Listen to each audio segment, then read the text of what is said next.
Hi, thank you for joining me for another episode of Chit Chat with a Therapist. I am your host, Miss Melissa De Silva, and I am here today with Lee Rowley. Lee, thank you so much for joining us today. Melissa, thanks for having me on. It's a Yes. pleasure. So, Lee, you are not a therapist. I just want to throw that out there for everybody who listens. Oh, Uh, no, no. no. So, I want to let all the other therapists who are listening know that. So, tell us, what is it that you do? I am a copy brander. I write marketing copy that helps people sell their products, services, and courses, but also strengthens the brand by building trust. Because I believe that there are too many people in the marketing industry who are relying on sales tactics and pushy things that just people aren't responding to anymore. So when I first started out in my own business, I had no idea what copy was. I always thought it was like that copy paste thing. So Ah, for other people who don't know what copy is, what is it? Copy is essentially persuasive writing. Anything that you put out there as part of your marketing suite, your marketing assets, is copy. That can range from your homepage, your About Me page. We can talk about that in a little bit. Emails, scripts for videos you create. I mean, it's not content per se in terms of it's just out there to be filler, but it's content that persuades, content that if it's done right builds trust and wins you loyal clients for life. And that's what we want to do is kind of get people to know, love, and trust us to really pull them in to start therapy. Um, Right. and so you really specialize in the copy branding. Mhm. So that is really interesting because a lot of people don't do that. So can you tell us a little bit about the branding side of things? Absolutely. Everything that you put out there reflects on your unique brand. Whether you realize you have one or not, you're building a brand, even if that brand is boring as oatmeal. It the face, the human side of your business.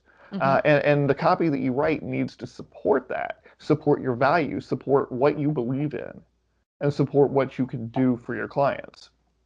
So a lot of my copy has letters spelled backwards. So does that mean like I'm kind of eclectic in my branding? All His my words are letters spelled spelled, my words oh, spelled backwards. oh no, well, okay. That's not something I've run into before, but No. that's okay. That's a Uh, therapist before she got Grammarly. Oh, okay. Hey, well, there's nothing wrong with having tools to help. Look, I got a C in college English, okay? I am not Hemingway. No one is going to hire me to write the great American novel anytime soon, but it's a conversation in writing. Hmm. It See, doesn't have to. I got the premium brand of Grammarly because I knew like I'm worth it. Absolutely. And has it helped? Do Oh you my dig it? gosh, yes. Yes. My case notes are much better. Awesome. Uh, my Facebook posts are less weird and misspelled, so it has worked. Okay. Well, that Yeah. makes sense. Now, from a copy standpoint, it struggles a little bit. I get a little impatient with the whole idea because it's constantly telling me you can't start a sentence with and I'm like, don't tell me what to do. I'm a copywriter. I can, like, Yes. yeah, things like that because copywriting needs to be so conversational that a lot of the standard English rules of grammar get bent. Hmm. I mean, when we start throwing in hashtags and starting sentences with and talking like you speak, Hmm. it's more engaging. And Grammarly doesn't like my phrase of "who dis be." oh no, really? I can't imagine. I can't imagine who this be. Okay, Yes, who nice. dis be. Okay, right on.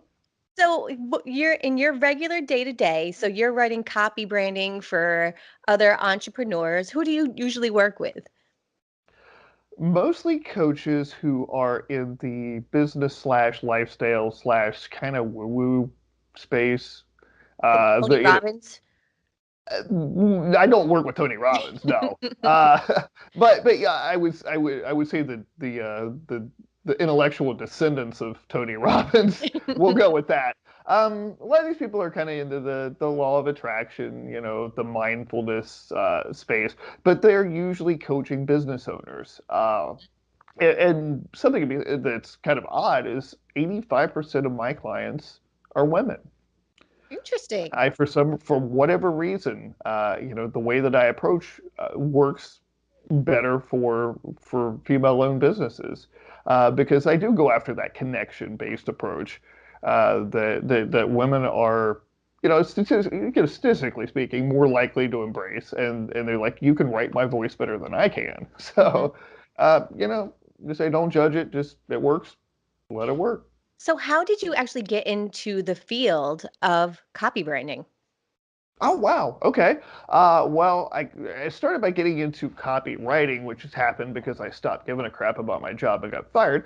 Um, at that point, I had basically two skills that I could draw from: making words and making chili. Chili making apparently isn't a terribly lucrative career for most of us, so I was like, okay, let's see what we can do with this writing thing. I learned copywriting the same way that most people do, which is, yank a template out of a swipe file. A swipe file is just basically just a ready to go folder that you go, okay, well, I need to write an about me page. So let's pull out this template.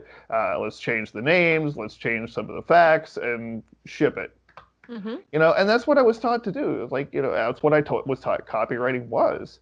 They would tell you to go like find online. You can find sales letters from the 1970s, like the Dan Kennedy stuff and Gary Halbert stuff and all that, which was phenomenal stuff in 1974. Hmm. Uh, when people actually had time to sit down and read 8-page letters at the dinner table.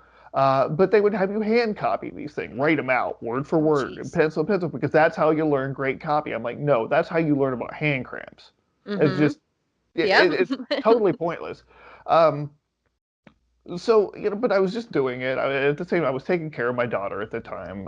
She had some severe health problems, and so it was good to be home to take care of her. So I was like able to bite the bullet on this stuff, Hmm. writing template copy that I really wasn't into, and just giving it to my clients and going, here, it's good enough.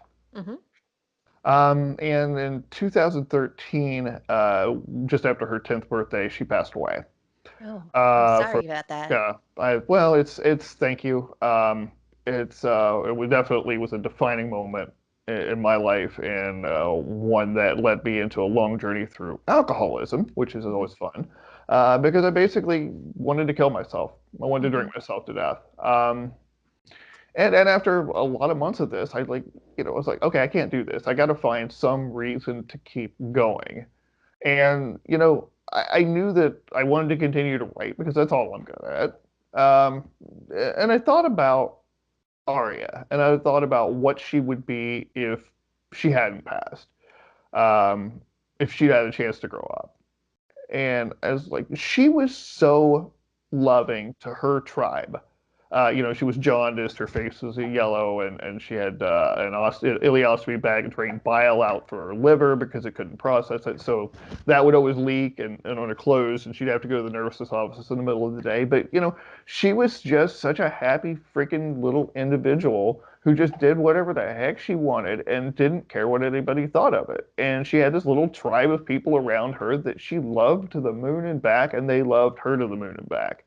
And she was just like, she always wanted them to be who they were.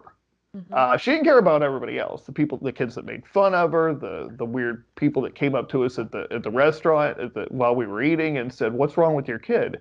Oh You my know, gosh. never, never phased her a bit.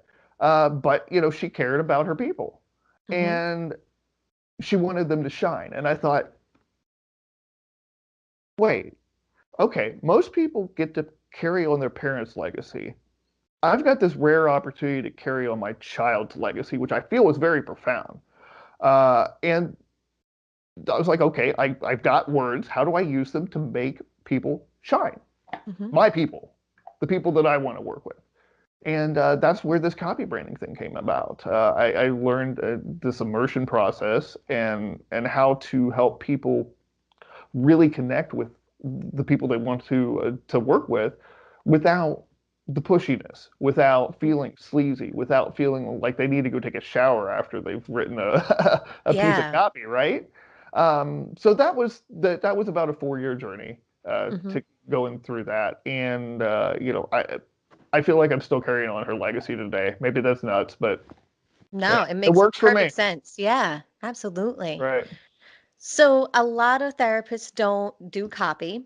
We Hmm. just kind of hope that somebody's going to knock on our door and ask us for services. Sure. So, what tips could you give us therapists who are trying to get clients into our office in regards to branding or copywriting? Absolutely. Absolutely. Well, I'd say there's three elements to really powerful copy, no matter what you do. But especially in a human-to-human profession like therapy, right? Mm, So the first is to get super clear on your story. Why are you doing this and not a million other things? Because look, I mean, there's easier ways to make a living than what I do, and there's easier ways to make a living than what you do. mm-hmm, I mean, for sure. So there's a reason. There is a specific beside, and it's not just, oh, I want to help people. Oh, I'm interested in psychology. Oh, I'm interested in the mind.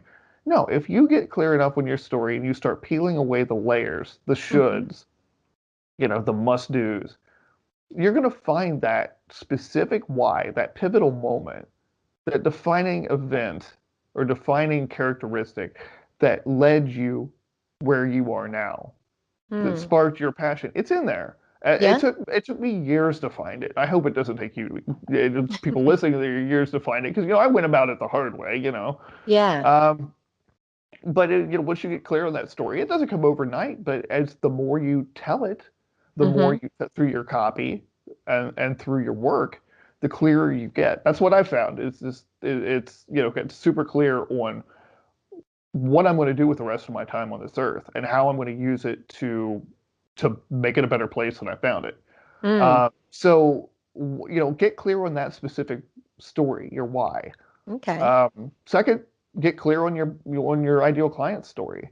Mm-hmm, I advocate going into Facebook groups, Amazon book reviews, any place where you can listen to them talking about their problems, and they think you're not listening, mm-hmm. or they think a therapist's not listening, right? Because that's where they get honest. That's when they talk about